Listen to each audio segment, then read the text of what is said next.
Lahore central jail में 23 मार्च 1931 की शुरुआत किसी और दिन की तरह ही हुई थी। फर्क सिर्फ इतना था कि सुबह सुबह जोर की आंधी आई थी, बहुत तेज। लेकिन जेल के कैदियों को थोड़ा अजीब सा लगा जब 4 बजे ही वार्डन शरद सिंह ने उनसे आकर कहा कि वो अपनी अपनी कोठरियों में चले जाएं। उन्होंने कारण नहीं बताया था। उनके मुंह से सिर्फ ये निकला कि आदेश ऊपर से है। अभी कैदी सोच ही रहे थे कि माजरा क्या है।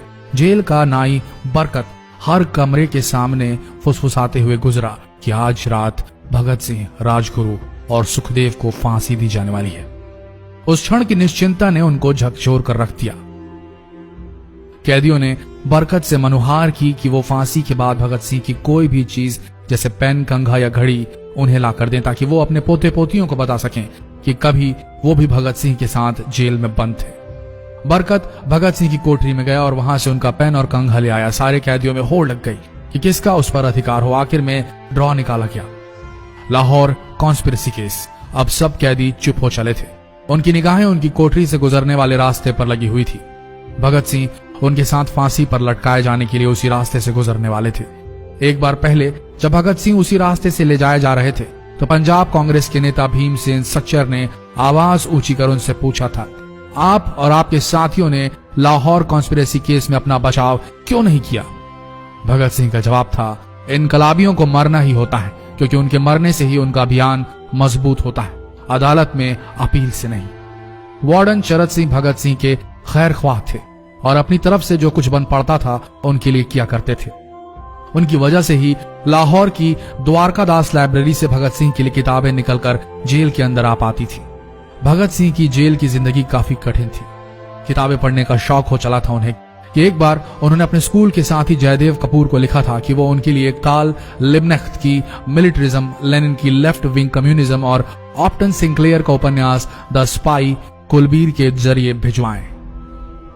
भगत सिंह जेल की कठिन जिंदगी के आदी हो चले थे।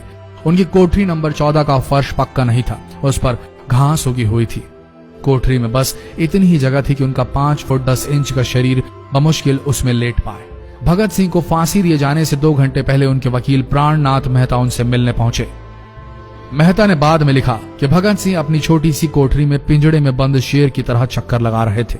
इनकलाब जिंदाबाद। उन्होंने मुस्कुराकर मेहता को स्वागत किया और पूछा कि आप मेरी किताब रिवोल्यूशनरी लेनिन लाए या नहीं। जब मेहता ने उन्हें किताब दी तो वे उसे उसी समय पढ़ने लगे मानो उनके पास अब ज्यादा समय न बचा। मेहता ने उनसे पूछा कि क्या आप देश को कोई संदेश देना चाहेंगे?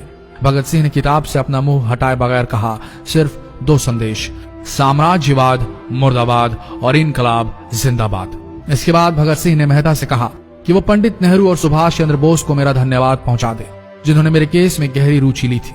भगत सिंह से मिलने के बाद मेहता राजगुरु से मिलने उनकी कोठरी पहुंचे। राजगुरु के अंतिम शब्द थे, हम लोग जल्द मिलेंगे। सुखदेव ने मेहता को याद दिलाया कि वो उनकी मौत के बाद जेलर से वो कैरम बोर्ड ले लें जो उन्होंने उन्हें कुछ महीने पहले दिया था। मेहता के जाने के थोड़ी देर बाद जेल अधिकारियों ने तीनों क्रांतिकारियों को बता दिया कि उनको वक्त से 12 घंटे पहले ही फांसी दी जा रही है। अगले दिन सुबह 6 बजे की बजाय उन्हें उसी शाम 7 बजे फांसी पर चढ़ा दिया जाएगा। भगत सिंह मेहता द्वारा दी गई किताब के कुछ पन्ने ही पढ़ पाए थे। उनके मुंह से निकला, क्या आप मुझे इस किताब का एक अध्याय भी खत्म करने नहीं देंगे?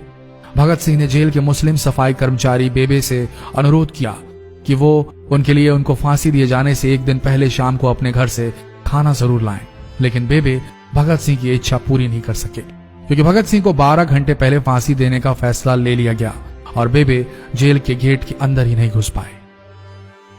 थोड़ी देर बाद तीनों क्रांतिकारियों को फांसी की तैयारी के लिए उनकी कोठरियों से बाहर निकाला गया। भगत सिंह, राजगुरु और सुखदेव ने अपने हाथ जोड़े और अपना प्रिय आजादी गीत गाने लगे। कभी वो दिन भी आएगा कि जब आजाद होंगे हम, या अपनी ही जमीन होगी या अपना आसमान होगा। फिर इन तीनों का एक एक करके वजन लिया गया। सबके वजन बढ़ गए थे। इन सब से कहा गया कि अपना आखिरी स्नान करें। फिर उनको काले कपड़े पहनाए गए लेकिन उनके चेहरे खुले रहने दिए गए। शरद सिंह ने भगत सिंह के कान में फुसफुसा कर कहा कि वाहे गुरु को याद करो। फांसी का तख्ता भगत सिंह लिए बोले, पूरी जिंदगी मैंने ईश्वर को याद नहीं किया। असल में मैंने कई बार गरीबों के कलेश के लिए ईश्वर को कोसा भी है। अगर मैं अब उनसे माफी मांग लूं तो वो कहेंगे कि इससे बड़ा डरपोक कोई नहीं। इसका अंत नजदीक आ रहा है, इसलिए ये माफी मांग रहा है। जैसे ही जेल की घड़ी ने 6 बजाया, कैदियों ने दूर से आती कुछ पद चांपें सुनी। उनके साथ भारी बूटों के जमीन पर पड़ने की आवाजें भी आ रही थी। साथ में एक गाने का भी दबा स्वर सुनाई दे रहा था। सरफरोशी की तमन्ना अब हमारे दिल में है। सभी को अचानक जोर जोर से इनकलाब जिंदाबाद और हिंदुस्तान आजाद हो किनारे सुनाई देने लगे। फांसी का तख्ता पुराना था, लेकिन फांसी देने वाला काफी तंदुरुस्त। फांसी देने के लिए मसीह जल्लाद को लाहौर के पास शाहदरा से बुलवाया गया था। भगत सिंह इन तीनों के बीच में खड़े थे। भगत सिंह अपनी मां को दिया गया वो वचन पूरा करना चाहते थे कि वो फांसी के तख्ते से इनकलाब जिंदाबाद का नारा लगाएंगे। लाहौर जिला कांग्रेस के सचिव पिंडी दास सोंधी का घर लाहौर सेंट्रल जेल से बिल्कुल लगा हुआ था। भगत सिंह ने इतनी जोर से इनकलाब जिंदाबाद का नारा लगाया कि उनकी आवाज सोंधी के घर तक सुनाई दी। उनकी आवाज सुनते ही जेल के दूसरे कैदी भी नारे लगाने लगे।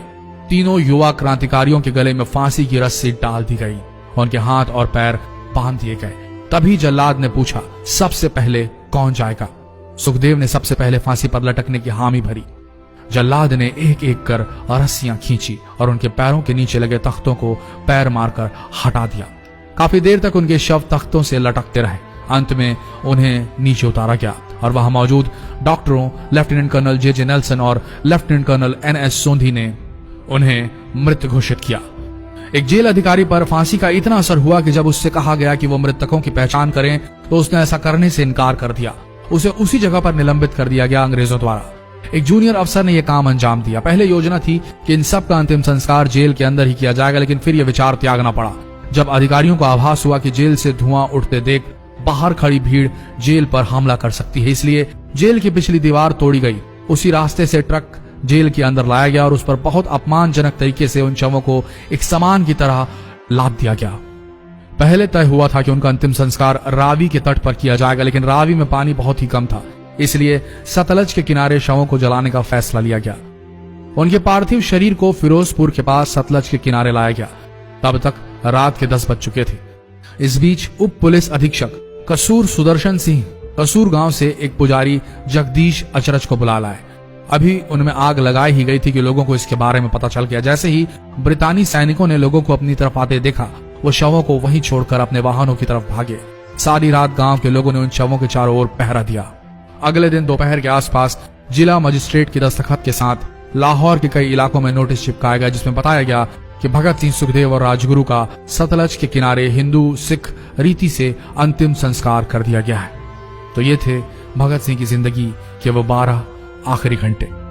आशा करते हैं इस वीडियो में सुनाई गई ये कहानी आज युवा पीढ़ी के दिलों में मर चुके देशभक्ति को जगाने में कामयाब होंगी। जितना हो सके इस संदेश को पूरे देश में पहुंचाएं। इस वीडियो को शेयर करें फेसबुक पर, व्हाट्सएप पर, और हो सके तो इस पेज को फॉलो करें ताकि ऐसे ही वीडियोस आप तक सही समय पर पहुंच सके। मिलते हैं अगले वीडियो में, तब तक के लिए आप सबका धन्यवाद।